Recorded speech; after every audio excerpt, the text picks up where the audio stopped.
Bismillahirrahmanirrahim. Assalamualaikum warahmatullahi wabarakatuh. Salam sejahtera buat kita semua.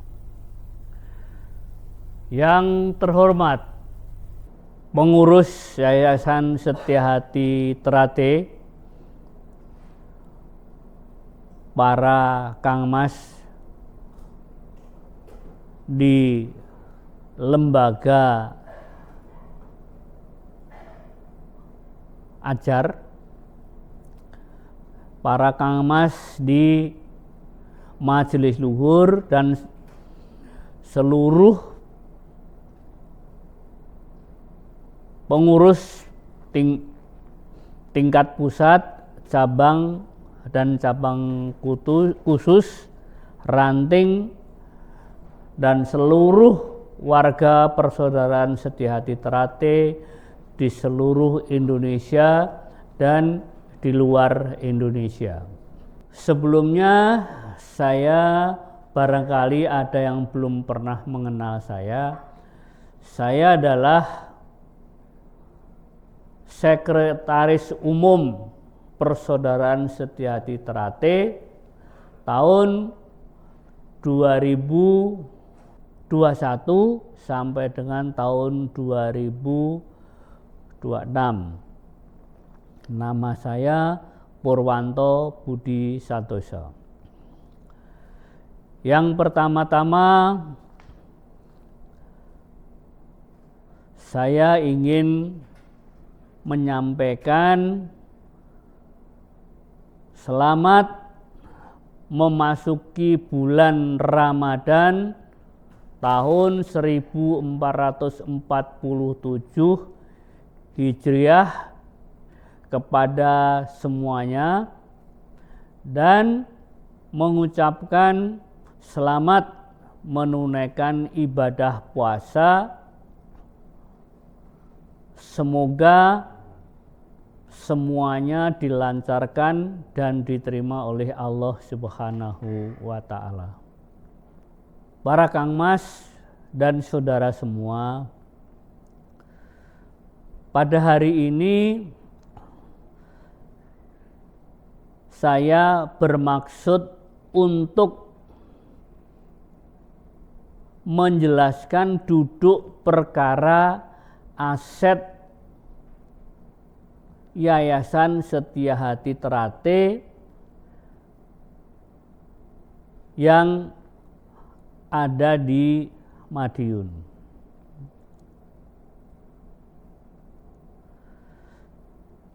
Yayasan Setiahati Teratai itu didirikan tahun 1982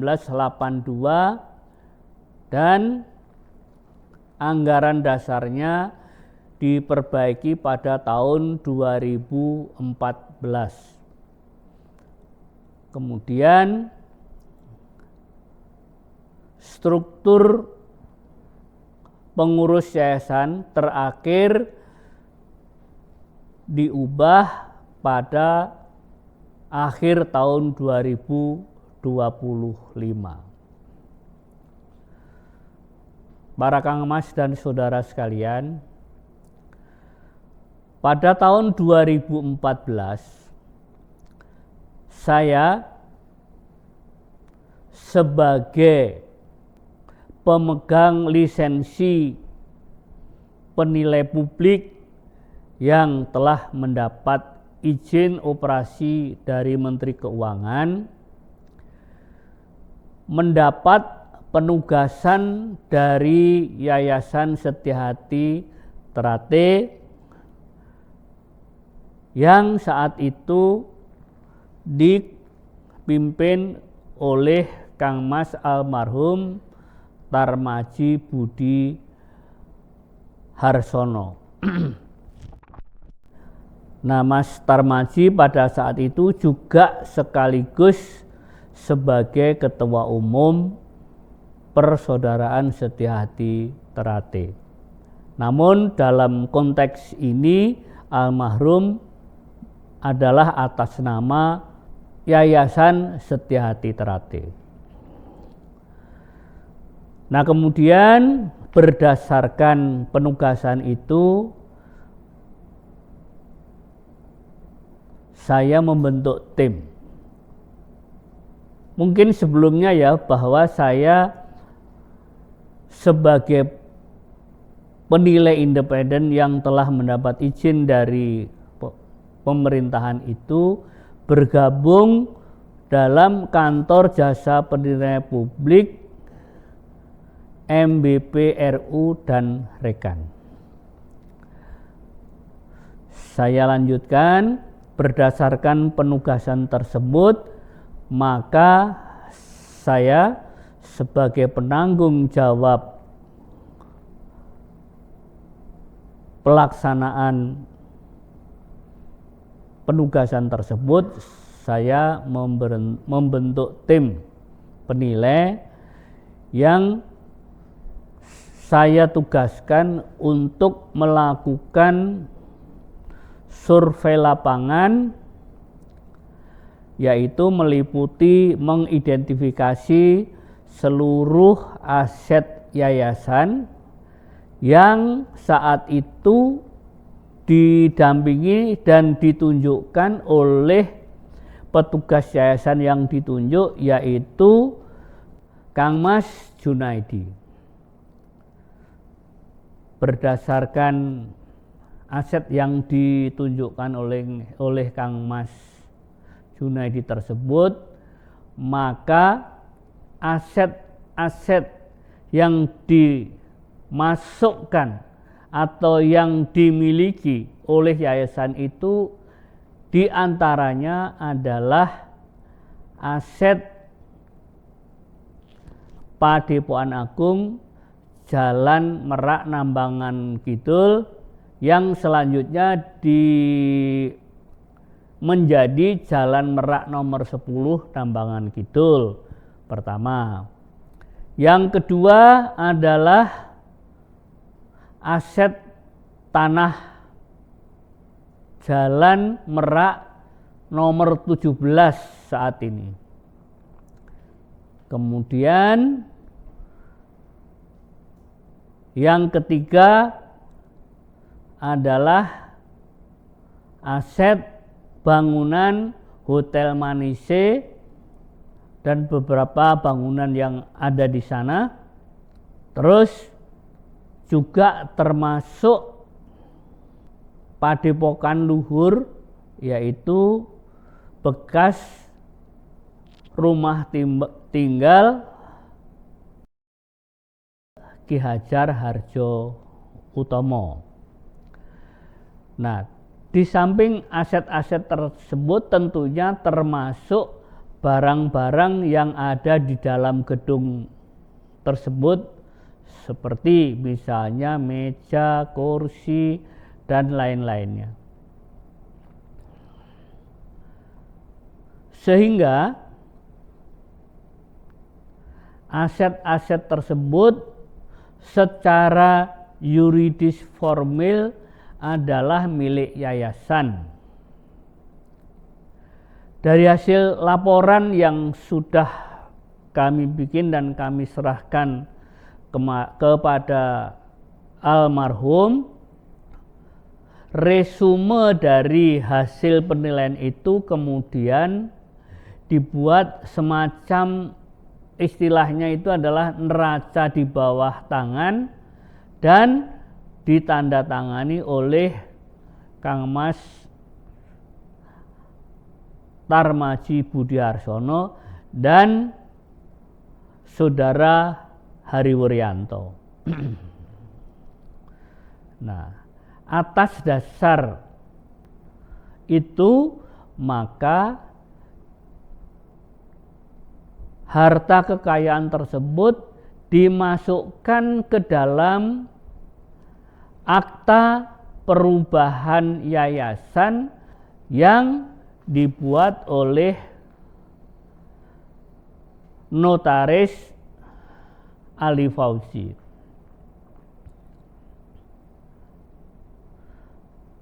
Nah, dengan penjelasan ini maka bagi saudara-saudara persaudaraan Setiahati Ternate di seluruh Indonesia yang belum mengerti duduk persoalan aset yayasan ini, inilah satu penjelasan yang dapat dijadikan pedoman. Sebenarnya saya sudah lama ingin menyampaikan hal ini, tetapi saya melihat momennya belum tepat, dan saat inilah momen yang tepat menurut saya. Nah, belakangan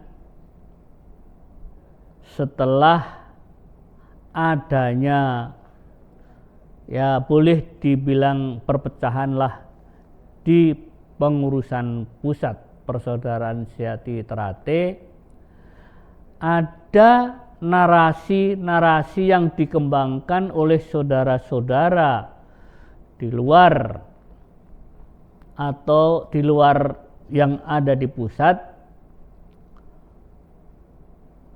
yang mengatakan bahwa pihak pengurus Persaudaraan Setiahati Ternate adalah pihak yang menempati Padepokan Agung Jalan Merak nomor 10. Dengan penjelasan ini, maka jika ada pihak yang memasuki atau menempati Padepokan Agung tanpa seizin dari organ pengurus Yayasan Setiahati Ternate, maka hal tersebut tidak dibenarkan menurut aturan. Ada beberapa undang-undang yang mengatur tentang jika seseorang atau lebih memasuki halaman orang lain dan atau menduduki milik orang lain, maka dapat diberikan sanksi perdata maupun pidana. Memang dalam hal ini juga adanya ketidakcermatan keterangan yang dikeluarkan oleh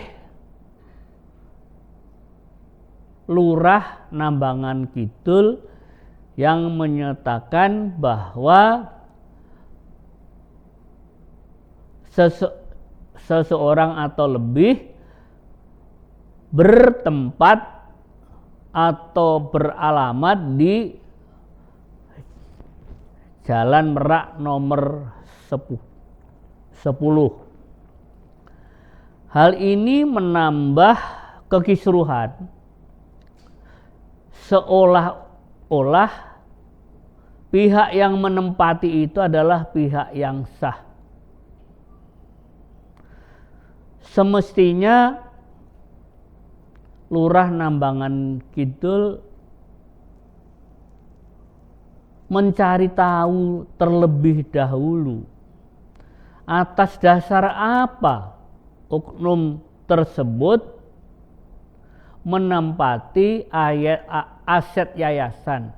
Apakah telah mendapat izin dari organ pengurus yayasan atau tidak, atau belum mendapat izin. Jadi saya ulangi lagi bahwa aset Padepokan Agung nomor 10 dan aset Jalan Merak nomor 17, kedua-duanya adalah aset milik yayasan. Dan itu sudah diakui oleh pengurus yayasan, dalam hal ini adalah Kang Mas almarhum Tarmadji Budi Harsono. Bedanya kalau yang di Padepokan Agung sertifikatnya sudah tertulis atas nama Yayasan Setia Hati Ternate. Sementara yang di Jalan Merak nomor 17 tersebut sertifikatnya masih atas nama Kang Mas Tarmadji Budi Harsono. Namun dengan telah diakuinya sebagai aset tersebut sebagai milik yayasan, maka sertifikat atas nama Kang Mas Tarmadji tersebut tidak mengurangi daripada hak Yayasan Setia Hati Ternate saat ini. Jadi saudara-saudara sekalian, dengan adanya penjelasan ini, jangan ada lagi yang karena tidak tahu kemudian mengatakan bahwa pengurus Pusat Persaudaraan Setia Hati Ternate itu adalah yang tempo hari menduduki atau menempati Padepokan Agung Jalan Merak nomor 10. Sebenarnya pengurus yayasan itu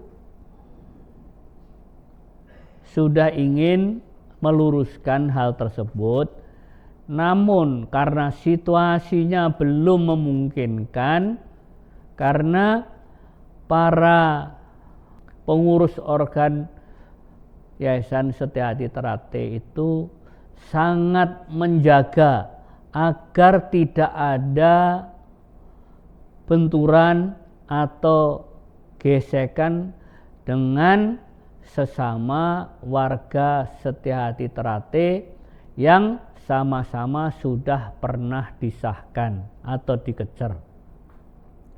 Karena dalam hal ini jika terjadi gesekan dan lain-lain, maka hal tersebut bisa berpotensi melanggar sumpah masing-masing, dan itu sangat berat. Sebenarnya pengurus dari Persaudaraan Setia Hati Ternate yang dipimpin oleh Kang Mas Dr. Insinyur Muhammad Taufik itu telah mendapat izin dari organ pengurus yayasan. Namun demikian, sekali lagi, karena kita ini dalam satu wadah persaudaraan, maka pengurus yang dipimpin oleh Dr. Muhammad Taufik tersebut tidak melakukan upaya-upaya yang dapat menimbulkan gesekan. Mungkin demikian yang bisa saya sampaikan terkait dengan duduk permasalahan aset Yayasan Setia Hati Ternate yang beberapa waktu diduduki oleh pihak yang tidak memiliki izin dari pemiliknya, yaitu Yayasan Setia Hati Ternate. Demikian, mudah-mudahan penjelasan saya ini dapat memberikan pencerahan kepada semua warga persaudaraan Setia Hati Ternate yang ada di Indonesia maupun yang ada di luar negeri, termasuk jajaran pengurus dari pengurus pusat sampai dengan pengurus ranting dan rayon. Apabila selama ini telah terjadi pemahaman yang keliru, tidak apa-apa. Jangan dijadikan persoalan-persoalan yang menciderai persaudaraan kita. Semoga penjelasan ini yang sampaikan di awal bulan puasa ini dapat memberikan pemahaman yang jelas, sehingga di dalam menjalankan ibadah selama bulan puasa ini kita telah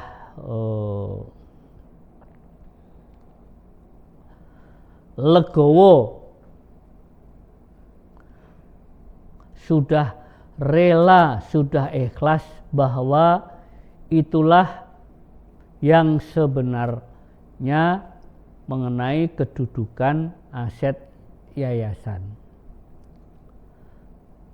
Nah, saya mendengar bahwa organ pengurus Yayasan Setia Hati Ternate saat ini telah merencanakan untuk memberdayakan aset-aset tersebut, terutama adalah akan menghidupkan kembali sekolahan yang dulu pernah ada dan saat ini vakum. Juga mungkin